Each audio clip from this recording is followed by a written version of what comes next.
Thank you for tuning in to another episode of Forgotten Gear Restorations. We're duking it out with an old Vox AC30 CC2. Roberto, this one's yours. It's a bit of an update, but not really. Nothing new here for you guys swimming by. Nothing too exciting. It's all been seen and done before, but I do appreciate you guys liking, subscribing, sharing, and do the whole thing. It helps out a lot. Take care. All right, guys, so happy Wednesday to you. We're having a beautiful, sunny, and cool day across from the old bread factory here in Southern California with some more precipitation headed in. So that makes me a happy camper.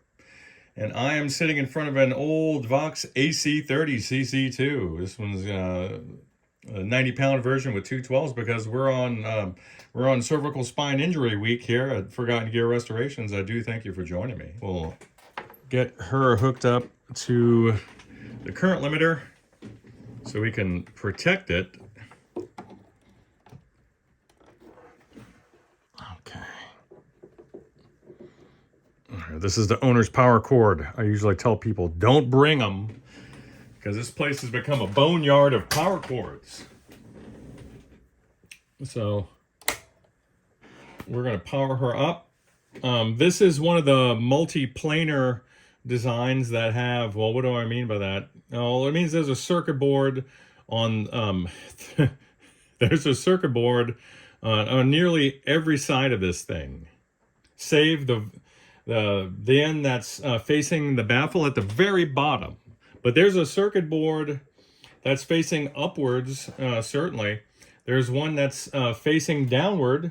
There's one that's facing me right now. It makes these pretty challenging to chuck up and service in some instances. You need to be a little creative, and that's okay. So it looks like we are warming up. I hear the little sounds of the filaments heating here. Let's get everything down to 0.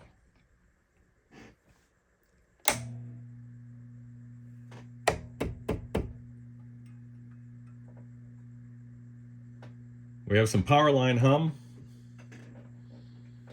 And of course, the power amp is facing the floor from this position. I'm going to have to slide this shelf out.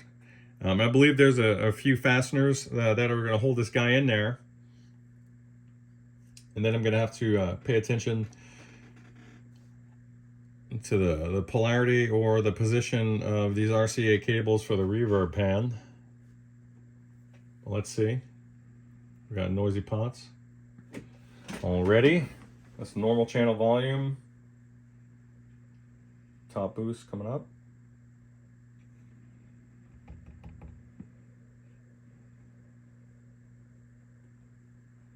So reverb.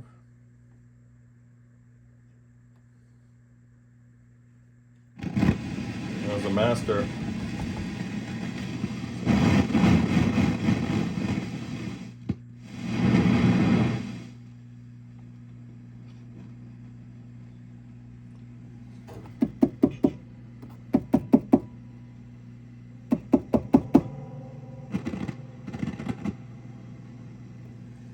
So I'm gonna want to run a signal through there, but my concern now is given the frequency of that background noise that we may have some red plating power tubes. So let me power her down and drain her, and then I'll get her taken out. There we go. There's those fasteners. We're looking at some Phillips heads. We have 2 Phillips heads per side on this little cleat. And I'll get this popped out, and then we'll start filming again. All right, Roberto, so it's what we thought. Certainly, you need a new quad of EL84s, and you have 3 incredibly microphonic 12AX7s over here. So I'm going to pop these guys out. I'm not sure where I am. Pardon me. I'm not sure where I am with respect to inventory. on those EL84s, I might have 2 left. So I'm gonna have to order you a fresh quad. Let me just take a peek down here. Yeah, I've got 2 left in inventory. Let's see if we can even see what brand these guys are. They're pretty much burned up. These are, wow. Yeah, these are Electro Harmonics.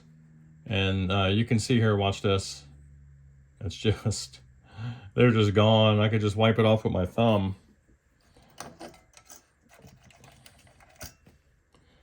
This guy right here, you can see that the silk screen has gone from a nice black color to a chalky white, and there it goes. So you need some new tubes there. This 5AR4 I can't vouch for. I'm gonna see what she's putting out, because I could measure that while it's unloaded, and then give you some kind of indication on where she is. But let me pop this thing off the stand. Hang on. Yeah, I'm gonna have to give her a little bit of a cleanup, and once I do that, I'll go ahead and service the jacks, the switches. I'll do the pots, the sockets, and we'll take it from there. I'll do some ripple checks on the filtering. I'll check out the condition of the PCB, and we'll just take it from there.